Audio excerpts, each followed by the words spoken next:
ఓం శాంతి 10/1/1979 అవ్యక్త బాప్దాద యొక్క మధుర మహావాక్యాలు. ఇప్పుడు వ్యర్థము మరియు భారము బరువును సమాప్తం చేయండి. బాప్దాద ఈరోజు విశేషించి పిల్లల లగ్నాన్ని, స్నేహాన్ని చూసి దీపపు పురుగుల వలె ఎలాంటి లగ్నంతో దీపం అంటే బాప్దాద వద్దకు వచ్చారో చూసి సంతోషిస్తూ ఉన్నారు.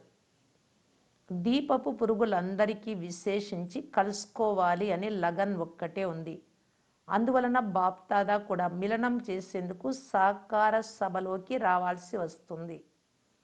ప్రతి ఒక్కరి పురుషార్థ వేగాన్ని చూసి ప్రతి ఒక్కరూ గమ్యానికి చేరుకునే సంకల్పం చేసే వారి యథాశక్తిగా నడుస్తున్నారు అని బాప్దాదాకు తెలుసు. సంకల్పము ఒక్కటే, గమ్యం కూడా ఒక్కటే, మార్గదర్శకులు కూడా ఒక్కరే, శ్రీమతం కూడా ఒక్కటే అయినా నంబర్ వారుగా ఎందుకున్నారు? మార్గము సహజమైనదే, వర్తమాన స్వరూపం కూడా సహయోగి స్వరూపమే, అయినా వేగంలో తేడా ఎందుకు? కొందరేమో నంబర్ 1గా, ఇంకొకరు 16,000 మాలలో కూడా చివరి మణిగా ఉన్నారు. ఇరువురికి పురుషార్థం చేసేందుకు కల సమయము ఒక్కటే, సహచరుడు తోడుగా ఉన్నవారు కూడా ఒక్కరే.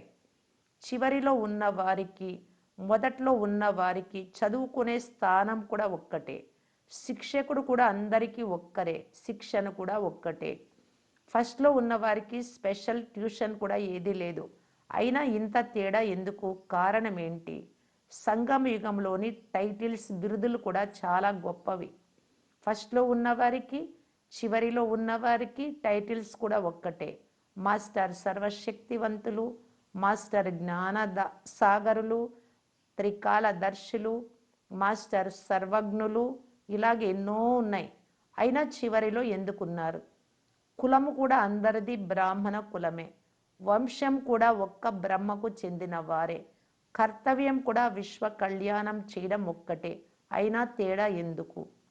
అనంతమైన తండ్రి వారసత్వం కూడా ప్రతి ఒక్కరికి అనంతమైనదే, అనగా ముక్తి, జీవన్ముక్తుల అధికారం అందరికీ సమానంగానే ఉంది, అయినా ఇంత తేడా ఎందుకు? కారణం ఏంటి?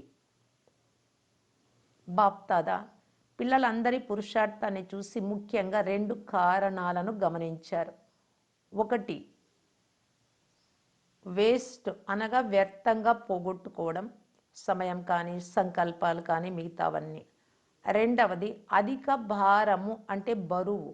ఎలాగైతే ఈ రోజులలో శారీరక రోగాలకు కారణం అధిక బరువు, అన్ని రోగాలకు నివారణ బరువును తక్కువ చేసుకోవడము, అలా పురుషార్థ వేగం లాస్ట్ మరియు ఫస్ట్ 2 విధాలుగా ఉన్నారు కదా, అలా ఉండడానికి కారణం కూడా బరువు తగ్గించుకోకపోవడం. ఏ విధంగా శరీరం బరువు ఎక్కువగా ఉంటే స్వతహాగానే రోగాలు ఉత్పన్నమవుతాయో, అలా ఆత్మలోని బరువు వలన ఆత్మిక రోగాలు కూడా స్వతహాగానే ఉత్పన్నమవుతాయి. ఎలాగైతే శరీర బరువు పెరగడానికి మొదటి కారణం కుళ్ళిపోయిన పదార్థాలు అని అంటారో, అలా అక్కడ కూడా పాడైపోయిన పనికిరాని వస్తువులు అనగా గడిచిపోయిన విషయాలు ఏవైతే ఆలోచించరానివో అనగా తినకూడనివో, అలా పనికిరాని విషయాలను బుద్ధి ద్వారా స్వీకరిస్తారు. అనగా ప్రతి ఆత్మలోని లోపాలు, అవగుణాలను స్వయంలో ధారణ చేయడం, వీటిని కూడా కుళ్ళిపోయిన, పాసిపోయిన పదార్థాలు అని అంటారు. నూనెలో వేయించిన వస్తువులు తినడానికి చాలా రుచిగా ఉంటాయి, తమ వైపు చాలా ఆకర్షిస్తాయి కూడా. వద్దనుకున్న కొద్దిగా తినేస్తారు. ఎంత ఆకర్షిస్తూ ఉంటాయో అంత నష్టం కలిగించేవిగా కూడా ఉంటాయి. అలాగే ఇక్కడ ఆకర్షించే వస్తువులు అనగా ఒకరు ఇంకొకరి ద్వారా వ్యర్థ సమాచారాలు వినడము మరియు వినిపించడం. రూపము ఆత్మిక సంభాషణ చేసే విధంగా ఉంటుంది, ఇచ్చిపుచ్చుకునే విధంగా ఉంటుంది, కానీ దాని ఫలితం ఒకరి పట్ల ఒకరికి అసహ్య దృష్టి వస్తుంది. వినోదమని, మనోరంజనమని అనుకుంటారు, కానీ అనేక మంది మనస్సును దుఃఖపెడతారు. కావున బాహ్య రూపం ఆకర్షించేదిగా ఉంటుంది, కానీ ఫలితం క్రింద పడేయడం. ఇలాంటి విషయాలను బుద్ధి ద్వారా ధారణ చేయడం అనగా స్వీకరించడం. ఈ కారణంగా భారం, బరువు పెరిగిపోతూ ఉంది. ఎలాగైతే శారీరక బరువు పెరిగితే పరిగెత్తలేరో, పైకి ఎక్కాలి అంటే ఎక్కలేరో, అలా ఇక్కడ కూడా పురుషార్థంలో బరువు ఉంచుకున్నటువంటి వారు తీవ్ర గతిని ప్రాప్తి చేసుకోలేరు, తీవ్ర పురుషార్థం చేయలేరు. ప్రతి అడుగులో ఉన్నతమైన కళ అనుభవం చేయలేరు. బరువు ఎక్కువగా ఉన్నవారు ప్రతి స్థానంలో ఇమడలేరు. వారు పట్టరు చైర్లో కూడా, సెట్ కాలేరు. బరువు ఎక్కువగా ఉన్నవారు నడుస్తూ నడుస్తూ ఒకటేమో ఆగిపోవాల్సి ఉంటుంది, రెండవది ఇంకొకరి ఆధారాన్ని తీసుకోవాల్సి వస్తుంది. ఇదే విధంగా పురుషార్థంలో నడుస్తూ నడుస్తూ అలసిపోతారు, అనగా విఘ్నాలకు వశం అవుతారు, వాటిని దాటుకోలేరు. జత జతలో ఎవరో ఒక ఆత్మను తోడు చేసుకొని నడవాల్సి పడుతుంది. తండ్రి సహాయం అయితే అందరికీ లభించింది, కానీ వీరు వేరే ఆత్మలను ఆధారంగా చేసుకొని నడుస్తారు. ఆత్మల తోడు లభించకపోతే, అనగా సహకారం లభించకపోతే కొద్దిగా కూడా నడవలేరు, అంటే పురుషార్థం చేయలేరు. ప్రతిసారి సహాయము లభిస్తేనే ముందుకు వెళ్తాము. అవకాశం లభిస్తే ఎవరైనా ముందుకు తీసుకెళ్తే వెళ్తాము అని అంటూ ఉంటారు. ఎందుకంటే స్వయం భారంగా ఉన్న కారణంగా ఇతరుల సహాయము ద్వారా తమ భారాన్ని తేలికగా చేసుకోవాలి అని అనుకుంటారు. అందువలన బాప్దాదా కూడా భారాన్ని తగ్గించుకోండి అని చెప్తారు. దీనికి సాధనం, ఎలాగైతే శరీరం బరువు తగ్గడానికి సాధనం వ్యాయామము, అలా ఆత్మిక వ్యాయామం ఎక్సర్సైజ్ అనగా యోగ అభ్యాసం ద్వారా ఇప్పుడిప్పుడే కర్మయోగి అనగా సాకార స్వరూపధారి అయ్యి సాకార సృష్టిలో పాత్రను అభినయించడం, ఇప్పుడిప్పుడే వెంటనే ఆకారి ఫరిస్తాగా అయ్యి ఆకారి వతన్వాసి అవ్యక్త రూపాన్ని అనుభవం చేయడం, ఇప్పుడిప్పుడే నిరాకారిగా అయ్యి మూల వతన్వాసిగా అనుభవం చేయడం అశరీరే అభ్యాసం. ఇప్పుడిప్పుడే తమ రాజ్యం స్వర్గం అనగా వైకుంఠ వాసులుగా అయ్యి దేవతా రూపాన్ని అనుభవం చేయడం. ఈ 5 స్వరూపాల అభ్యాసము అశరీరే అభ్యాసం. ఇలా బుద్ధి ద్వారా వ్యాయామం చేస్తూ ఉంటే సదా తేలికగా ఉంటారు, బరువు సమాప్తం అవుతుంది, పురుషార్థ వేగము తీవ్రమవుతుంది, ఇతరులతో సహాయం తీసుకునే అవసరము ఉండదు. సదా తండ్రి తోడు అనగా ఛత్రఛాయలో ఉన్నట్లు అనుభవం చేస్తారు.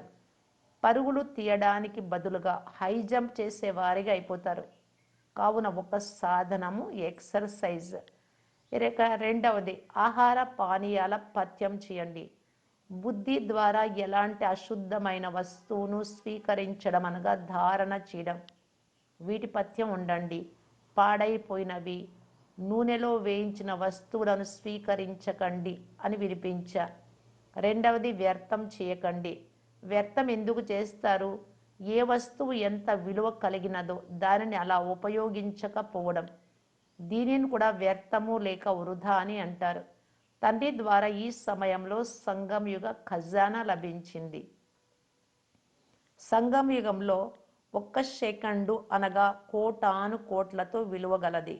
1 సెకండు స్వయం పట్ల కానీ సర్వుల పట్ల కానీ పదమాలతో సమానమైన విలువ కలిగినదిగా ఉపయోగించకపోతే ఇది కూడా వ్యర్థం, అంటే వ్యర్థం చేసినట్లే. అనగా ఎంత విలువైనదో అంత జమ చేసుకోలేదు. ప్రతి సెకండుకు కోటాను కోట్ల సంపాదన చేసుకునే వరదానం డ్రామాలో సంగమ యుగ సమయానికి లభించింది. ఇటువంటి వరదానాన్ని స్వయం పట్ల జమ చేసుకోక ఇతరులకు దానం చేయకుంటే దీనిని కూడా వ్యర్థమని అంటారు. మేము ఎలాంటి పాపం చేయలేదు కదా, ఎలాంటి తప్పు చేయలేదు కదా అని భావించకండి. కానీ సమయం యొక్క లాభాన్ని తీసుకోకపోవడం కూడా వ్యర్థమే అవుతుంది. లభించిన వరదానాన్ని మీరు ప్రాప్తి చేసుకోలేదు, ఇతరులతో చేయించలేదు కనుక దీనిని కూడా వేస్ట్ అనగా వ్యర్థమని అంటారు.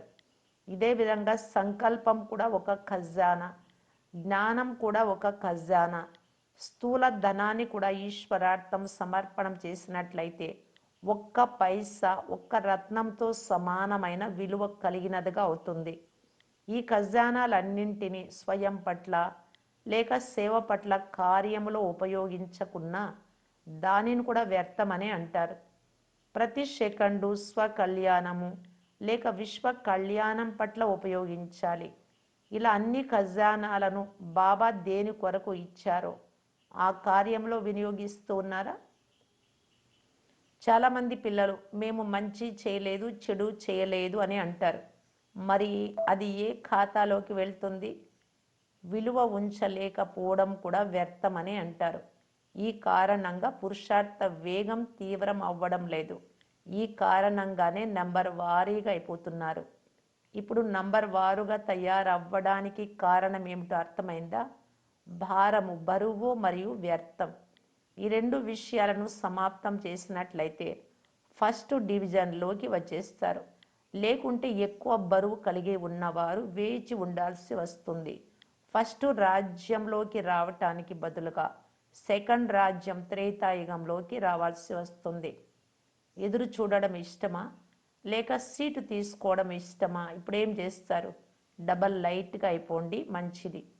సదా ఫరిస్తా సమానంగా తేలికగా ఉండేవారికి, ప్రతి ఖజానాను సదా స్వయం పట్ల లేక సర్వుల పట్ల కార్యంలో వినియోగించే వారికి, లేక సదా తండ్రి తోడును అనుభవం చేస్తూ సహజ యోగి జీవితాన్ని తమదిగా చేసుకునే వారికి, ఇటువంటి తీవ్ర పురుషార్థి పిల్లలకు బాప్ దాదా ప్రియ స్మృతులు మరియు నమస్తే. దాదీ దీదీలతో మహారథులు అనగా బరువు లేనివారు, అనగా తేలికగా ఉండువారు. ఇలాంటి మహారథులు ఎల్లప్పుడూ ఎగిరే ఫరిస్తాల సమానంగా కనిపిస్తారు. వీరు జ్ఞాన ఫరిస్తాలు.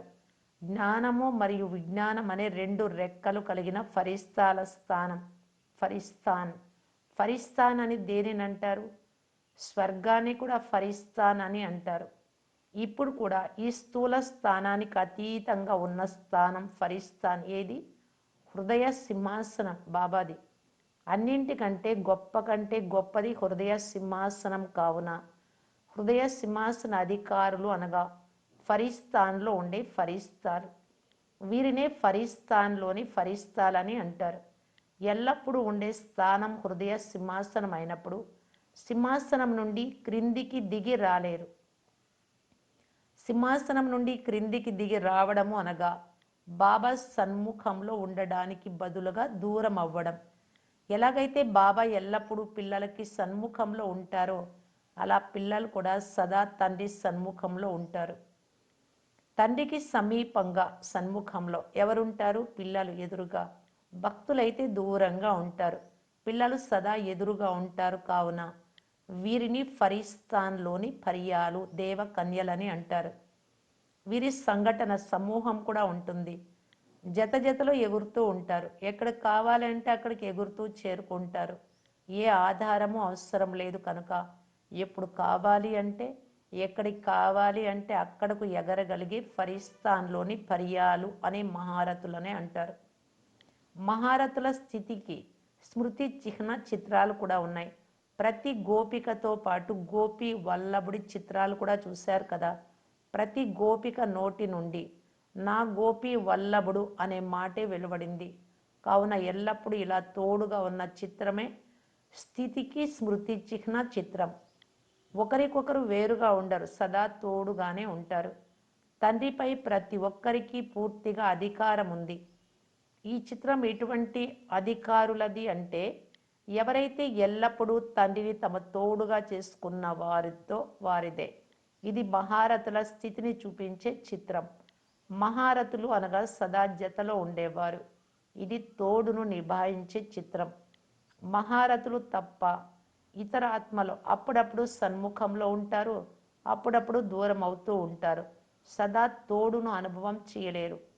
అప్పుడప్పుడు బాబాను తోడుగా ఉంచుకుంటారు, అప్పుడప్పుడు తోడును వదిలేస్తారు. అందువలన ఈ స్మృతి చిహ్నాలు వారివి అని అనరు.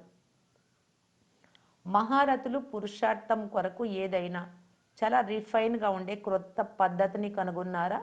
సంకల్పం చేస్తూనే జరిగిపోవాలి. దీనిని రిఫైన్ అని అంటారు. సాధన తక్కువ, సిద్ధి ఎక్కువగా లభించే సహజ సాధనాన్ని కనుక్కోండి. ఎలాగైతే ఈ రోజుల్లో సైన్స్ వారు దుఃఖము తక్కువ కావటానికి ఏ కార్యం చేస్తారో అది ఎక్కువగా సఫలమయ్యేటట్లు క్రొత్త సాధనాలు కనుగొంటున్నారో, అలా పురుషార్థం చేయుటకు సహజ సాధనాలను తమ అనుభవం ఆధారంతో కనుక్కోండి. ఎలాగైతే సైన్స్ సాధనాలు సెకండ్లో విధిని నిర్వర్తిస్తాయో అలా ఈ సైలెన్స్ సాధన సెకండ్లో విధిని ప్రాప్తి చేయించాలి. తండ్రి జ్ఞానం ఇస్తారు, కానీ సైన్స్ ప్రయోగశాలలో అన్ని నూతన సాధనాలను ఎలాగైతే ఆచరణలోకి తెస్తారో అలా పిల్లలైన మీరు కూడా ప్రయోగంలోకి తీసుకురావాలి. ప్రయోగంలోకి తీసుకొచ్చే సాధనాలు అనగా అనుభవంలోకి తెచ్చే సాధనాలు. వీటిలో శ్రమ తక్కువ, అనుభవం ఎక్కువగా అయ్యే ఏదైనా సహజ సాధనాన్ని వినిపించండి. నలువైపులా ఉన్న వాతావరణం, నలువైపులా ఉన్న బలహీనాత్మల సమాచారం అనుసారం అటువంటి సాధనాన్ని కనుక్కోండి. ఎటువంటి జబ్బో అటువంటి మందు కనుక్కుంటారు. కనుక నలువైపుల నుండి లభిస్తున్న సమాచారం అనుసారం అటువంటి సాధనాన్ని కనుక్కోండి. ప్రాక్టికల్గా చేసి చూపించండి. ఇప్పుడు మహారథులు ఇలాంటి క్రొత్త సాధనాన్ని కనుక్కోవాలి. ఇలాంటి పరిశోధించే గ్రూప్ అని అనబడే గ్రూప్ ఉండాలి. ఇప్పుడు మహారథులు ఏం చేయాలో అర్థమైందా? తర్వాత మీ కార్య వ్యవహారాలు కూడా తేలికైపోతాయి. ఎలాగైతే మొట్టమొదట మౌన వ్రతం పెట్టినప్పుడు అందరూ ఫ్రీగా అయిపోయారు, సమయము మిగిలిపోయింది. కనుక అలాంటి సాధనాన్ని ఏదైనా కనుక్కోండి. దీనిలో అందరి సమయము పొదుపు కావాలి. మనస్సు మౌనంగా ఉండాలి. వ్యర్థ సంకల్పము రానే రాకూడదు. ఇది కూడా ఎలాగైతే నోటి ద్వారా శబ్దము రాదో, మాట్లాడరో, అలా వ్యర్థ సంకల్పాలు ఒక్కటి కూడా రాకుండా ఉండాలి. ఇదే మానసిక మౌనం. అప్పుడు కంప్లీట్గా వ్యర్థం సమాప్తం అయిపోతుంది, సమయమంతా మిగిలిపోతుంది. తర్వాత మరలా సేవ ఆరంభం అవుతుంది. మానసిక మౌనము ద్వారా క్రొత్త పరిశోధనలు, సాధనాలు వెలువడ్డాయి. ఎలాగైతే ఆదిలో మౌనం పెట్టుకోవడం వలన క్రొత్తగా సేవ జరిగింది, అలాగే ఈ మానసిక మౌనం ద్వారా క్రొత్త సేవ జరుగుతుంది. కనుక ఇప్పుడు మొదట ఎవరు నిమిత్తం అవుతారు? మహారథుల గ్రూపు. తండ్రి ద్వారా ఏవైతే యుక్తులు లభిస్తూ ఉంటాయో వాటిని ప్రయోగం చేయు రూపంలోకి తీసుకురండి. ఆ విధానం అందరికీ రాదు, వర్ణించడం వచ్చు, కానీ ఆ సాధనంతో సిద్ధిని ప్రాప్తి చేసుకునే ప్రయోగం చేయడం రాదు. అందువలన యోగం కూడా కుదరదు. కావున సహజంగా విధి ప్రాప్తించే విధంగా ప్లాన్ తయారు చేయండి. మంచిది. ఓం శాంతి.